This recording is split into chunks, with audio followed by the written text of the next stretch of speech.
시편 113편 1절로 9절입니다. 할렐루야, 여호와의 종들아 찬양하라. 여호와의 이름을 찬양하라. 이제부터 영원까지 여호와의 이름을 찬송할지로다. 해 돋는 데에서부터 해 지는 데까지 여호와의 이름이 찬양을 받으시리로다.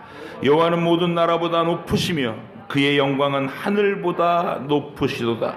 여호와 우리 하나님과 같은 이가 누구리요? 높은 곳에 앉으셨으나 스스로 낮추사 천지를 살피시고 가난한 자를 먼지더미에서 일으키시며 궁핍한 자를 거름더미에서 들어 세워 지도자들 곧 그의 백성의 지도자들과 함께 세우시며 또 임신하지 못하던 여자를 집에 살게 하사 자녀들을 즐겁게 하는 어머니가 되게 하시도다. 할렐루야. 아멘. 오늘 말씀 제목은 높으신 하나님이 낮은 곳에 오셔서 비천한 우리를 높이셨다 입니다. 높으신 하나님이 낮은 곳으로 오셔서 비천한 우리를 높이셨다. 이 시편은 이스라엘 절기 때에 온 백성들에게 불려지던 행복한 노래입니다. 이 노래에는 지극히 높으신 하나님께 대한 극진한 찬양이 표현되어 있습니다. 그리고 그렇게 크고 위대하신 하나님께서 지극히 낮고 천한 피조물들에게 관심과 사랑을 나타내 주셨음을 찬양합니다. 그리고 가난하고 비천한 자들을 그 비참한 자리에서 들어 올리셔서 존귀한 자리, 행복한 자리에 세워주셨다는 은혜를 노래하십니다. 이 시의 내용을 요약해서 제목 속에 담은 겁니다. 지극히 높으신 하나님께서 피조물들의 세상을 돌보시고 언약을 배반하고 심판 아래 저주 아래 굴러떨어진 가장 비참한 인류에게도 찾아오셔서 그들을 그 비천한 자리, 저주의 자리에서 높이 들어 올려 가장 존귀한 신분을 얻고 가장 행복한 존재가 되게 해 주셨다. 이런 내용입니다. 이 시는 결국 하나님의 아들이 세상에 오셔서 죄와 사망의 권세에서 우리를 구원해 주시고 하늘 위에 앉히셨다고 하는 위대한 구원 이야기의 구약 버전인 것입니다. 그래서 수백 년 전에 미리 예수님을 통해 이루실 그 구원 이야기가 이 시편을 통해서 마치 예언적으로 나타내지도록 그렇게 구성되어 있는 시다 그 말입니다. 물론 구약시대 백성들은 이 내용을 우리가 아는 것처럼 예수님에 비추어서 상세하게 알 수는 없습니다. 하나님의 아들이 세상에 내려오셔서 낮고 비천한 우리를 구원해 주시는 이야기로 이런 시편의 내용을 선명하게 알아보고 분명하게 알아들을 수 있는 것은 예수님 이후 시대, 신약 시대를 살아가는 우리 신약 성도들만의 굉장한 특권인 것입니다. 오래전 유대 백성들은 높고 영화로우신 하나님이 낮고 천한 자신들을 사랑해 주신다는 그 은혜로우신 내용으로만 이 노래를 불렀을 겁니다. 물론 그 자체만으로도 행복한 노래입니다.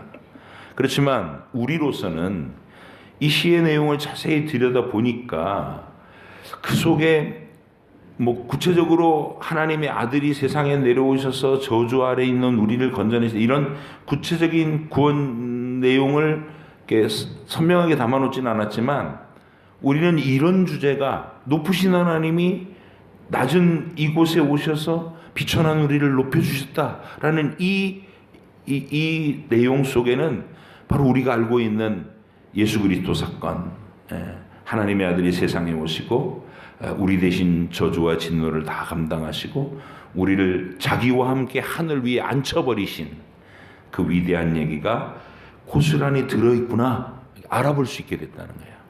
그게 우리의 특권입니다.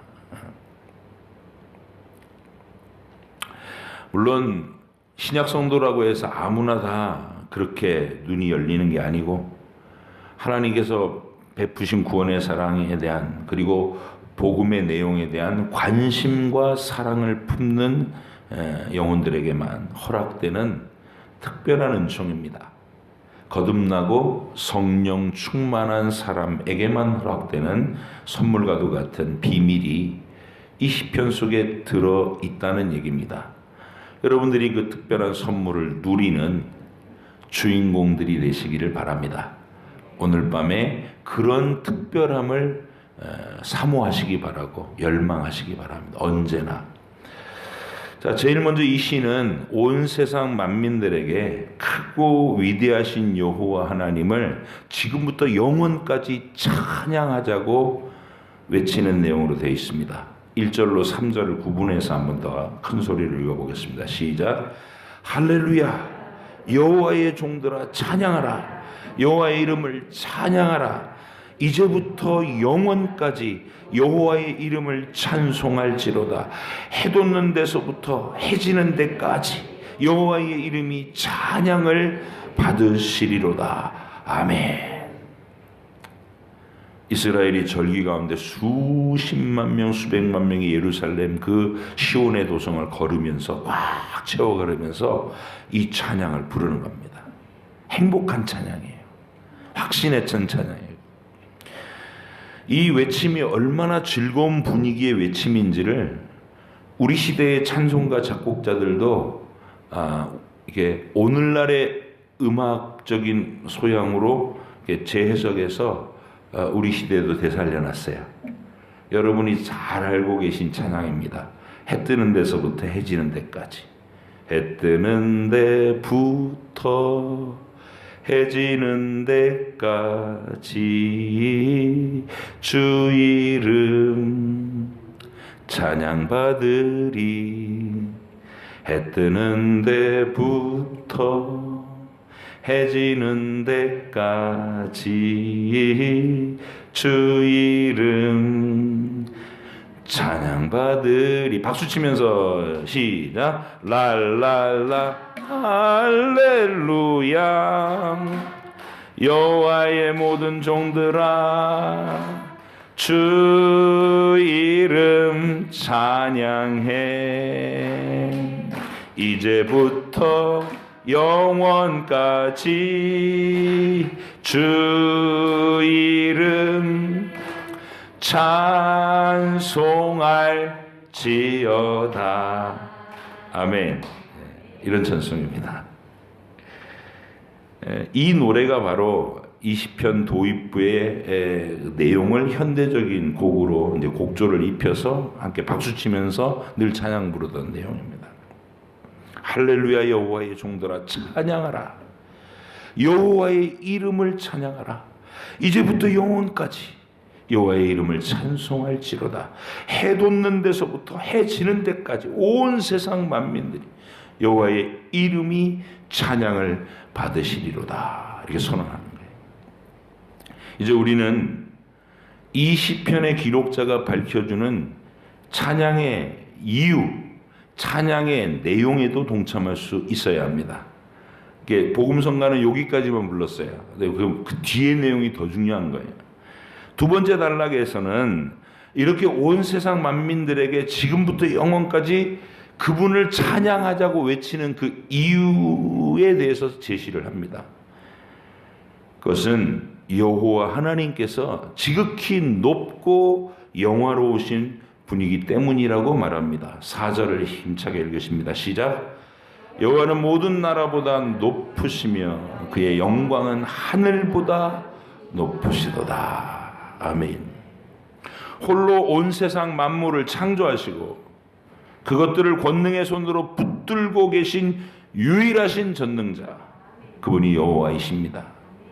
영원히 동일하시고 동등하신 성부, 성자, 성령께서 완전한 사랑으로 한 하나님으로 연합해 계신 유일하고 참되신 하나님이십니다. 그래서 여호와는 모든 나라들보다 높으시고 그의 영광은 하늘보다 높으신 겁니다. 마땅히 찬양받으셔야 될 위대하신 분이죠. 우리가 그분을 이렇게 외침으로 큰 소리로 찬양해야 될 두 번째 이유는 그렇게 높고 영화로우신 주님께서 스스로 낮추사 허리를 굽히사 피조물들과 눈높이를 맞춰주시고 세밀한 관심과 사랑을 나타내 주시는 분이기 때문이라고 말합니다. 5절로 6절입니다. 시작. 여호와 우리 하나님과 같은 이가 누구리요? 높은 곳에 앉으셨으나 스스로 낮추사 천지를 살피시고, 이렇게 얘기하십니다. 하나님은 눈높이 사랑의 원조이고 원천이십니다. 하늘보다 높고 영화로우신 주께서 작은 미물 하나하나에게까지 지극한 사랑과 관심을 베푸시는 것에 대한 표현, 성경에 가득합니다.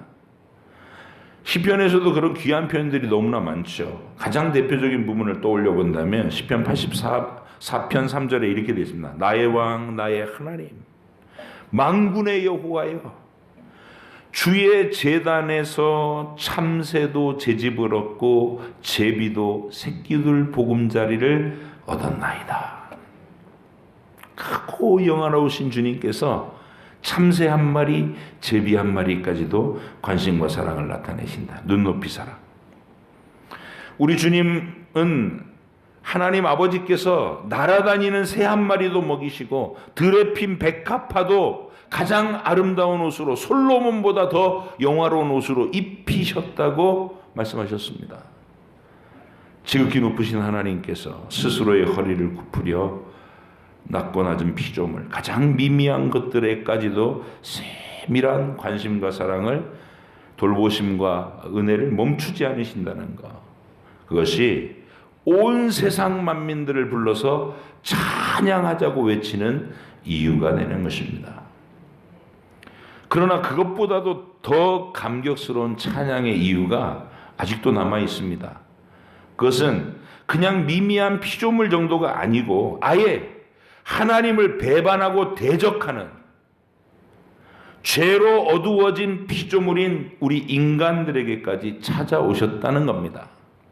높고 높으신 그분이 죄와 심판의 저주 아래 떨어 비참해진 우리에게 오셨다는 사실이 은혜인 것입니다.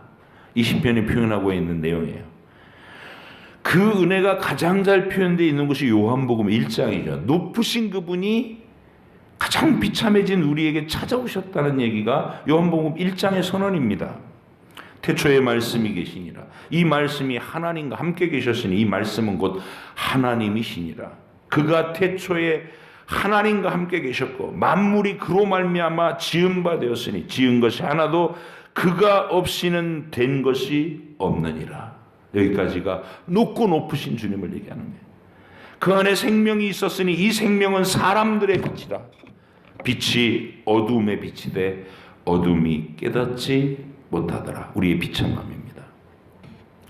참빛 곧 세상에 와서 각 사람에게 비추는 빛이 있었나니 그가 세상에 계셨으며 세상은 그로 말미암아 지은 바 되었으되 세상이 그를 알지 못하였고 자기 땅에 오매 자기 백성이 영접하지 아니하였으나 영접하는 자 곧 그 이름을 믿는 자들에게는 하나님의 자녀가 되는 권세를 주셨으니 여러분입니다. 이는 여러분은 혈통으로나 육정으로 사람의 뜻으로 난 것이 아니고 오직 하나님께로부터 난 자들입니다. 말씀이 육신이 되어 우리 가운데 거하시며 우리가 그의 영광을 보니 아버지의 독생자의 영광이요 은혜와 진리가 충만하더라. 이게 수백 년 전 시편 113편으로 표현하고자 했던 그 위대한 사랑 이야기의 실체입니다. 완결편.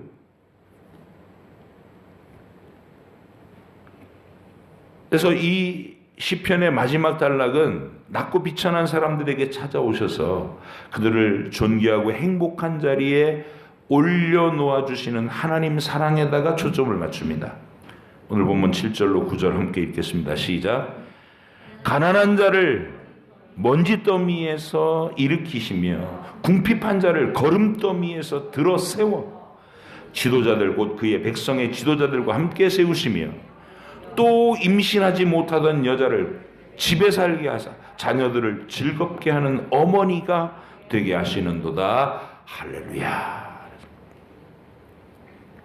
먼지더미에서 일으켜 주신대요. 지금 이 시대도 수많은 아동들이 부모들에 의해서 학대를 당하고 있고 강제 노동에 팔려서 먼지더미 위에서 고단한 노동을 행합니다. 고대 시대는 더 했습니다. 그들은 농사를 지면서 짐승의 그 똥을 치우고 거름더미를 온몸에 그 오물들을 묻히면서 그렇게 힘겹게 노동을 해야 되는 그런 자리에 노예로 살았습니다. 그런 사람들 가운데서 주님이 그를 높이 들어서 백성의 지도자들과 함께 번듯하게 세우신 이야기, 거기에 하나님의 은혜가 표현되어 있다는 거예요. 이 시가 표현하는 구체적인 인물은 다윗과 사무엘의 어머니 한나입니다. 다윗은 아무도 관심을 두지 않고 그 부모마저도 방치했던 외로운 양치기 소년이었습니다. 하나님은 그를 거름더미에서 들어 세워서 이스라엘의 왕이 되게 하셨습니다. 그리고 아이를 낳지 못해서 멸시와 조롱을 받던 불행한 한나에, 비참한 한나에게 지극한 사랑을 입히셔서 그의 기도를 응답해 주시고 아들을 주시고 여러 자녀를 주셔서 말로 다 할 수 없는 행복한 사람으로 세워주시는, 비참했던 여자가 자녀들을 즐겁게 해주는 어머니로서의 역할을 해볼 수 있게 만들어 주셨던 하나님, 우리에게 진정한 회복과 위로를 주시는 그 하나님을 노래하고 있습니다. 이 자체로도 다윗과 한나 같은 그런 삶의 구체적인 한 개인의 얘기만으로도 우리가 손을 높이 들어 찬송할 충분한 이유가 있는 아름다운 노래입니다. 그죠? 아름다운 이야기입니다. 그러나 이런 이야기를 통해서 하나님이 진짜 나타내고자 하셨던 위대한 진짜 사랑 이야기, 구체적인 개인 한두 사람에게만 해당되는 얘기가 아니라 인류 가운데 하나님이 택하신 영혼들 모두에게 임한 보편적인 그 구원의 사랑은 표현하고 싶으셨던 내용입니다. 그것은 누가 뭐래도 예수님을 통해서, 하나님의 아들 예수님을 통해서 우리에게 베푸신 구원 이야기가 그 실체라는 것입니다.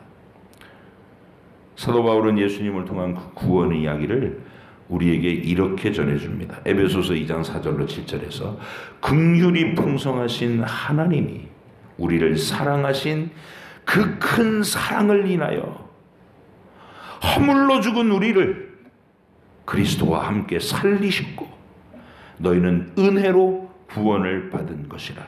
또 함께 일으키사 그리스도 예수 안에서 함께 하늘에 앉히시니, 천사가 부러워하는 자리에 앉히시니, 이는 그리스도 예수의 안에서 우리에게 자비하심으로써 그 은혜의 지극히 풍성함을 오는 여러 세대에 나타내려 하심이니라. 우리가 오늘 함께 읽은 이 시편이 바로 이런 복음의 내용을, 이런 복음의 맥락을 수백 년 전 이스라엘 백성들을 삶에다가 아예 외워서, 어려서부터 외워서 부르는 찬양 속에다가 미리 새겨 놓으신 겁니다. 예언적인 기능을 하도록. 하나님이 이런 분이다, 이런 사랑을 베푸시는 분이다, 이걸 선언되도록. 여러분, 시편 이게 113편부터 이 후기의 시편들 150편까지의 시편들은 전부 이스라엘 백성들이 절기에 성전에 올라가면서 다 같이 합창하여 부르던 노래입니다. 우리나라로 얘기하면 아리랑하고 똑같은 거예요. 누구나가 다 알고 부르는. 이스라엘 백성들의 이 입마다 다 이 예언의 내용을 넣어 놓으신 거예요. 그래서 자기들이 모여갖고 합창해 부르면 하나님의 위대한 사랑 이야기가 이런 맥락으로 펼쳐질 것이라는 예언이 된 겁니다. 그들은 다 몰랐지만 우리는 아는 거예요. 하나님이 왜 거룩한 성경 안에다가 시편 113편을 넣어 놓으셨나. 진짜 이야기, 크고 높으신 하나님께서 스스로를 낮추사 가장 비참해진 우리를 찾아오셔서 캄캄한 어둠과 절망 속에 있던 우리를 높이 들어 올려서 하늘 위에 앉혀버리신 이야기, 그 위대한 이야기를 알고 있는 자들은 해 뜨는 데부터 해 지는 때까지 온 세상 만민 가운데 자, 손을 들어 올리고 할렐루야, 그의 이름을 찬송하자, 그의 위대하심을 노래하자, 그렇게 외치는 사람들이 되는 겁니다. 이 밤에 여러분 가슴에 그 감격이 있으시기를 바랍니다. 지극히 높으신 하나님이 가장 낮은 곳에 오셔서 죄로 인해 비참하고 비천했던 우리를 지극히 높여서 하늘 위에 앉히신 이야기.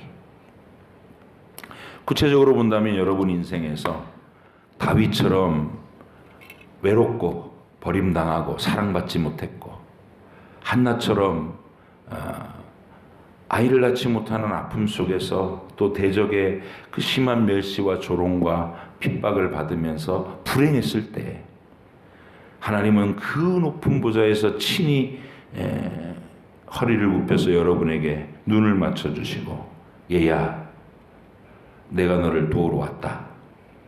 얘야, 내가 너를 그 걸음더미에서 일으켜서 가장 존귀한 이름, 가장 존귀한 권세를 너에게 주겠다. 너는 내 자녀다.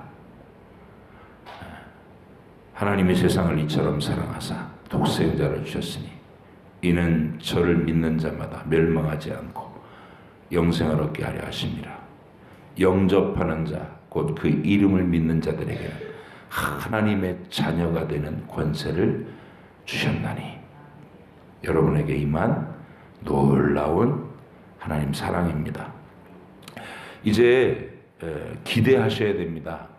하나님이 내 슬픈 인생, 내 비천한 인생, 내 외로운 인생에 어떻게 그 마지막을 해피엔딩으로, 천사도 부러워할 만한 존귀와 영광으로 높여주실 것인가를 기대하고, 여러분의 인생이 하나님의 계획 안에서 보람있고 그리고 풍성하도록 하나님께서 이끌어 가신다는 것을 분명히 믿고 용기 있게 하루하루를 살아가시는 귀한 여러분 되시기를 축복합니다. 기도하겠습니다.